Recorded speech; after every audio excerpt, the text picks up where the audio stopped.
bahwasannya kita diperintahkan maka senantiasa bersyukur ya Allah, karena nikmat ialah diunjukkan Allah lah kita sangatlah banyak. Syukur inilah ia kita buktikan dengan takwa.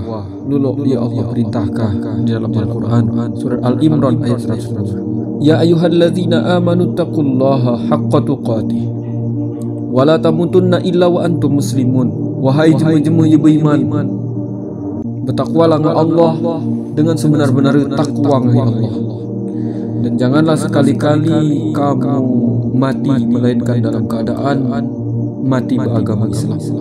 Karena itulah, karena hakikat syukur adalah menjalankan ketaatan dan kita jauhi maksiat, sebagaimana kata Abu Hazim mengenai syukur dengan anggota badan, bahwasanya syukur dengan anggota badan itu adalah antukaffa 'anil ma'asi wa tusta'mala fit ta'ati. Kaabah tahan kudai anggota badan Kaabah isan di maksiat, nggak Kaabah gunaka badan Kaabah dalam rangka ketaatan dari Allah Subhanahu wa taala. Dan kita harus ketahui bahwasanya tanda kita ini tidak bersyukur, tanda kita ini cinta dunia adalah kita gila harta, kita gila jabatan, gila kehormatan, gila ketenaran, hidup mewah, gila maka hidup mewah dengan kepakaian.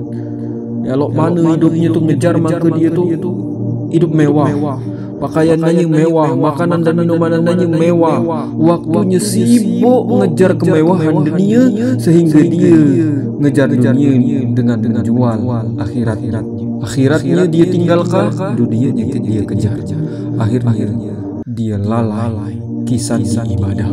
Maka dari itu bahayanya cinta dunia ni bahaya. Mengapa? Karena yang pertama, bahwasanya kunci segala kekaroan di dunia ini adalah cinta dunia. Kunci setiap segala sesuatu nek karo itu adalah cinta dunia. Ngepanjang hayal, panjang angan-angan.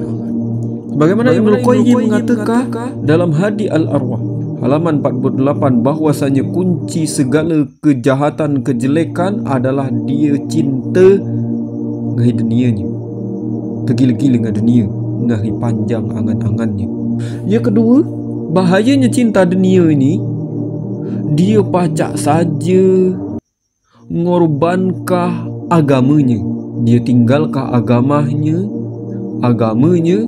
demi memilih kehidupan kemewahan dunia, memilih untuk keluar dari agama Islam hanya demi mengejar harta dunia dan kemewahan dunia. Makanya dijelaskan sandi Abu Hurairah radhiyallahu anhu bahwasanya Rasulullah sallallahu alaihi wasallam bersabda, "Badiru bil a'mal fitanan ka qita'il lail al-muzlim yusbihu ar-rajula mu'minan wa yumsi kafiran aw yumsi mu'minan wa yusbihu kafiran yabi'u dinahu bi'aradin minad dunya." Kata Rasulullah sallallahu alaihi wasallam, segeralah untuk melakukan amalan-amalan ibadah, amal soleh sebelum datang fitnah ngai kamu, lolok potongan malam yang sangat gelap. Yaitu pada saat itu jema giakap harinya dalam keadaan beriman, pas petang dalam keadaan kafir.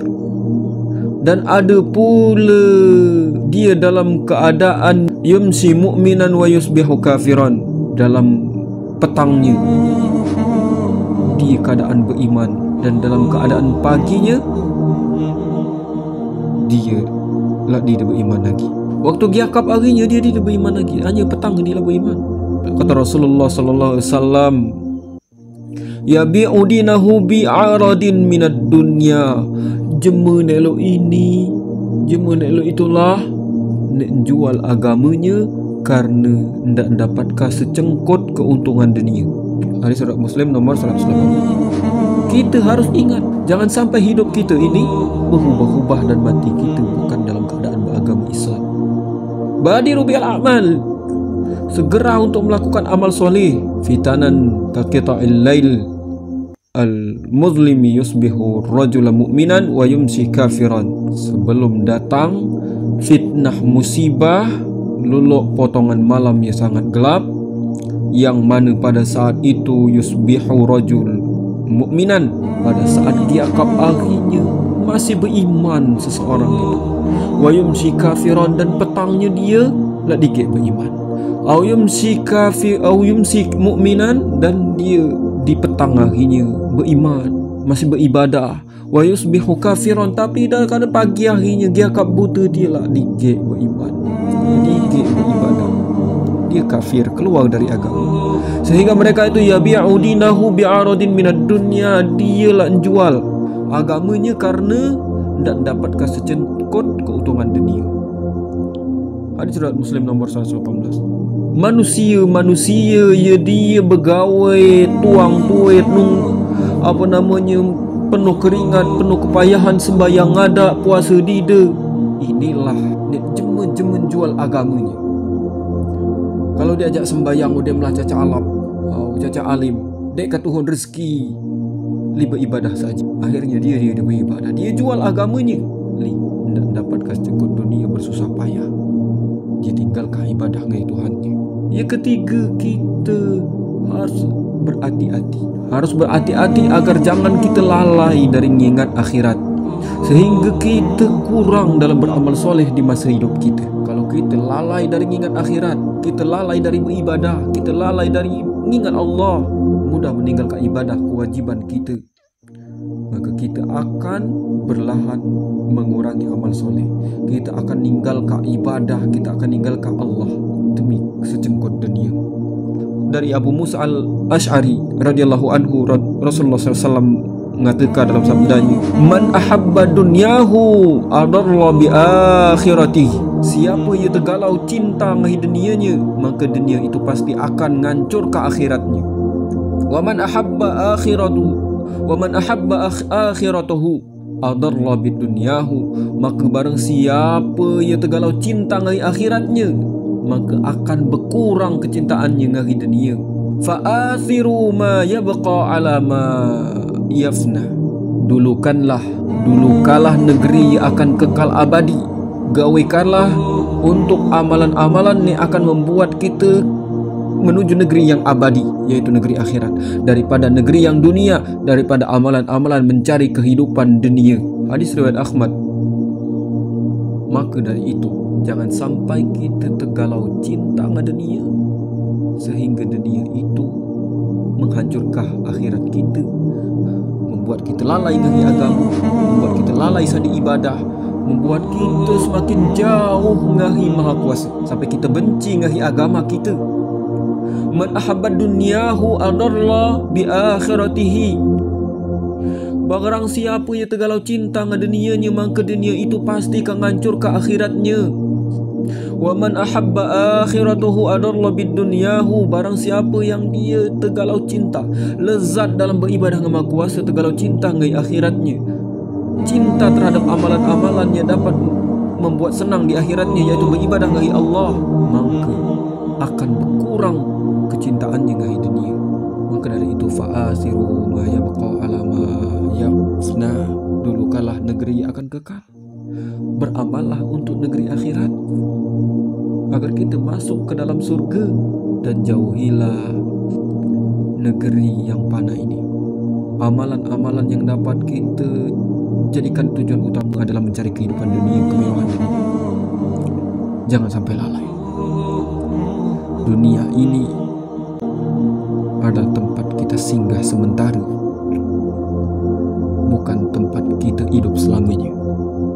Hiduplah di dunia untuk mencari bekal di akhirat kita. Jangan tinggalkan dunia karena mengumpulkan bekal untuk menuju akhirat butuh modal dari sedikit secengkut kehidupan dunia. Maka dari itu Allah mengatakan dalam firman-Nya, wa idza qudiyatis salatu fantashiru fil ardh. Apabila kamu la udem nggawe ka ibadah, nggawe ka salat, fantashiru fil ardh, bertebaranlah, ngelebarlah di muka bumi ini. Wabtahu min fadlillah, carilah sebagian rizki yang Allah berikan, yang telah Allah karuniakan kepadamu. Wadhkurullaha katsiran la'allakum tuflihun. amanlah dapat rezeki, lah pacak hidup di dunia, lah pacak beribadah. Wazkurullah, bersyukur ke Allah, ingatlah Allah, jalankan ibadah perintah Allah, la'allakum tuflihun, agar kamu menjadi orang-orang yang beruntung. Ini standar jemaah beruntung. Dia beribadah, prioritas utamanya ibadah. Dia mencari dunianya sesuai dengan perintah Allah. Makanya dari itu manusia lebih banyak ngejar dunia. Dalam surah Az-Zariyat juga disebutkan, Qutilal kharrasun, terkutuklah jema-jema yang banyak berdusta, alladzina hum fi ghamratin sahun, yaitu jema-jema yang tenggelam dalam kebanggaan dunia yang lalai ini. Maka dari itu Allah mengatakan, Qutilal kharrasun, terkutuklah jema yang banyak berdusta, alladzina hum fi ghamratin sahun, yaitu rombongan yang buta, rombongan yang jahil ngai perkara akhirat. Dia sibuk ngejar dunia dek keruan halal ngai haramnya dicengkotnya kali. Sahun artinya kita lalai. Lalai kita sibuk ngejar dunia, lalai hanya kehidupan dunia itu, harta kita cakal siang malam, tuang itu halal apa tidak. Lalai kita memikirkan itu sehingga kita mengambil sesuatu yang haram. Itu berarti lalai sani sesuatu. Nah, hati kita tidak memperhatikan kelalaian itu.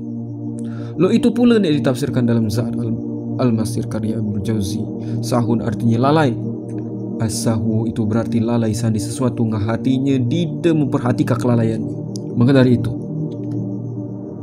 hati-hati terhadap cinta dunia.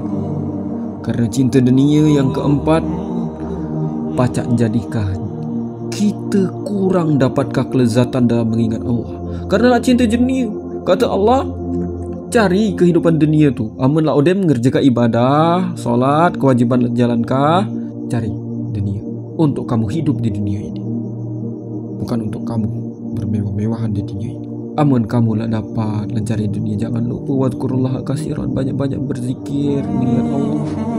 La'allakum tuflihun. Kalau kamu rajin berzikir, jalankan perintah Allah, kamu akan menjadi beruntung. Hati-hati cinta dunia. Jemaah akan kurang mendapatkan kelezatan berzikir kalau dia sibuk dengan dunia, lupa ngai ibadahnya, ngai Tuhannya. Maka dari itu, di dalam Majmu' Fatawa, Al-Imam Syekhul Islam Ibn Taimiyah mengatakan perkataan ulama Syam yaitu Sulaiman Al-Khawwas, zikir itu bagi atau milik hati kita, sama ngai makanan terhadap badan kita. Kan dek hati kita. Zikir itu kan dek hati kita.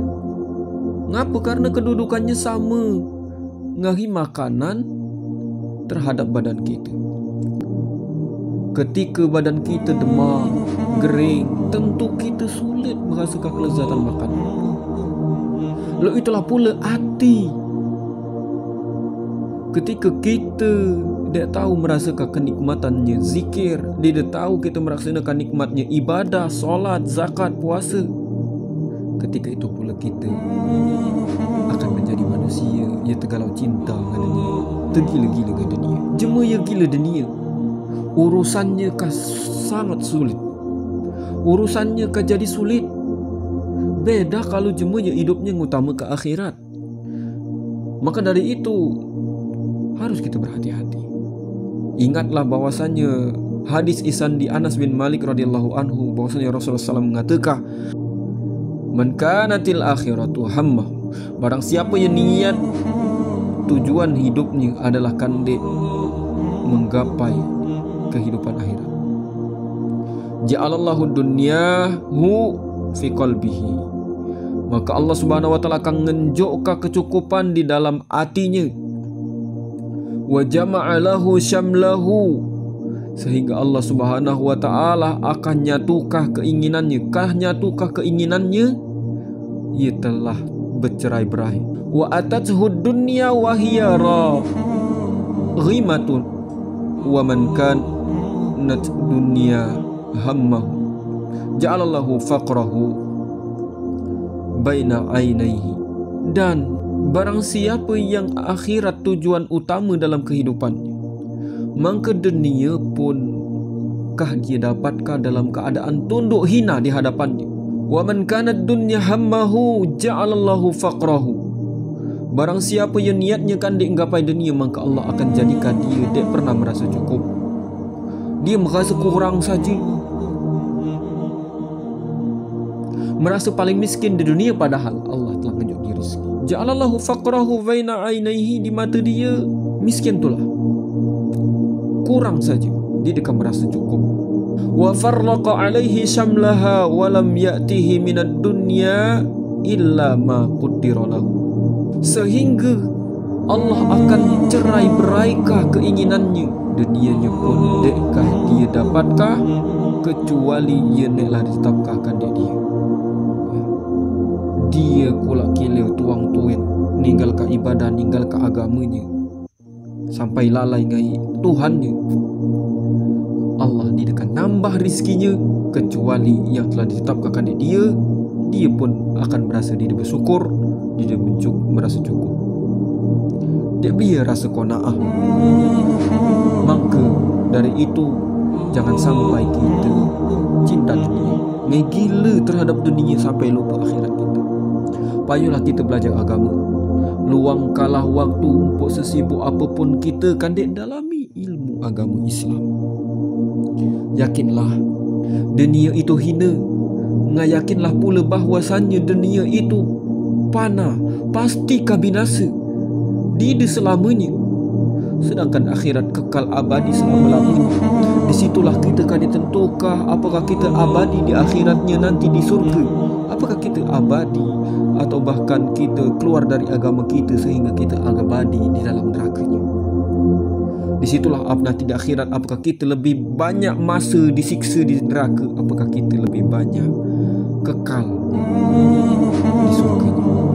Qanaahlah kita, nerima dengan bersyukur dengan rezeki yang ada dan halal yang diberikan kepada kita.